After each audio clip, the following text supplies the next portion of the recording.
ఒక్కసారి కొమ్మూరి గోల్డ్ కి కాల్ చేయండి. తాకట్లో ఉన్న మీ బంగారాన్ని విడిపించి మార్కెట్ ప్రైస్ కి వాళ్ళు కొనుక్కుని మిగతా డబ్బులు మీకు ఇచ్చేస్తారు. హాయ్, వెల్కమ్ టు మన టీవీ. మన టీవీ మన కోసం.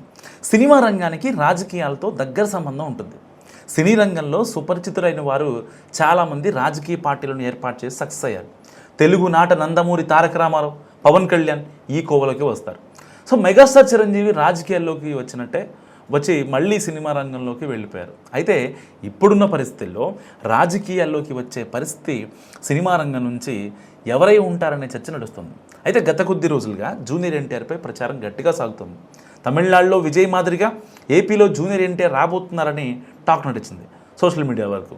అయితే జూనియర్ ఎన్టీఆర్ కార్యాలయం దీనిపై స్పందించింది. అటువంటిదేమీ లేదని ఏకంగా జూనియర్ ఎన్టీఆర్ఏ ప్రకటించాల్సి వచ్చింది. అయితే జూనియర్ ఎన్టీఆర్ ఈ విషయంలో కాస్త కలత చెందారట. సో జూనియర్ ఎన్టీఆర్ తెలుగుదేశం పార్టీకి గతంలో పనిచేశారు. 2009లో ఆ పార్టీ కష్టకాలంలో ఉండగా ఉమ్మడి రాష్ట్రంలో ప్రచారం చేశారు. అయితే ఆ ఎన్నికల్లో తెలుగుదేశం పార్టీ ఓడిపోయింది. అక్కడి నుంచి ఏం జరిగిందో కానీ టీడీపీ నాయకత్వంతో సొంత ఫ్యామిలీతో కొంత గ్యాప్ ఏర్పడినట్టు కనిపించింది. దీనిని మరింత పెంచి పోషించారు వైఎస్ఆర్ కాంగ్రెస్ పార్టీ నేతలు. తరచూ రెచ్చగొట్టే ప్రయత్నం చేశారు మాజీ మంత్రి కొడాలి నాని.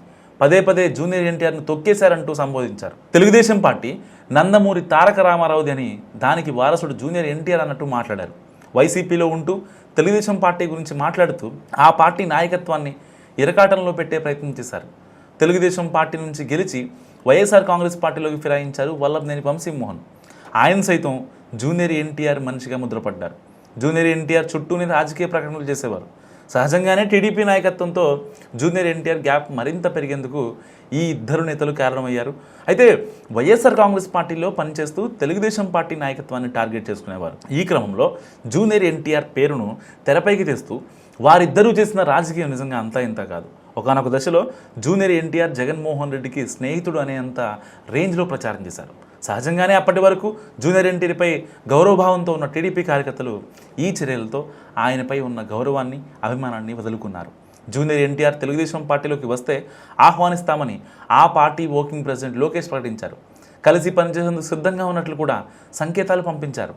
అయితే ఇప్పుడు తన పొలిటికల్ ఎంట్రీపై జరుగుతున్న ప్రచారం, సొంత పార్టీ ఏర్పాటుపై అత్యంత సన్నిహితులతో జరుపుతున్న చర్చలంటూ కొత్త ప్రచారం మొదలైంది. కానీ తెలుగుదేశం పార్టీతో పాటు ఆ పార్టీ నాయకత్వంతో పూడ్చుకోలేని గ్యాప్ పెరగడానికి మాత్రం ఆ ఇద్దరూ కారణం అనేది జూనియర్ ఎన్టీఆర్ అభిప్రాయం.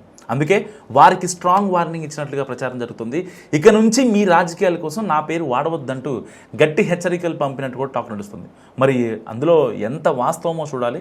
ఆయన ఆల్రెడీ రియాక్ట్ అయ్యారు. నా పేరు ఎలాంటి సందర్భాల్లోనూ ఎక్కడా కూడా నాకు సంబంధం లేనటువంటి విషయాల్లో నన్ను పొలిటికల్గా లాగొద్దు అంటూ చాలామంది వైసీపీ నాయకులు ఎవరైతే మెహర్బానీ చేస్తున్నారో వాళ్ళందరికీ అదిరిపోయే కౌంటర్ ఇచ్చారు ఎన్టీఆర్.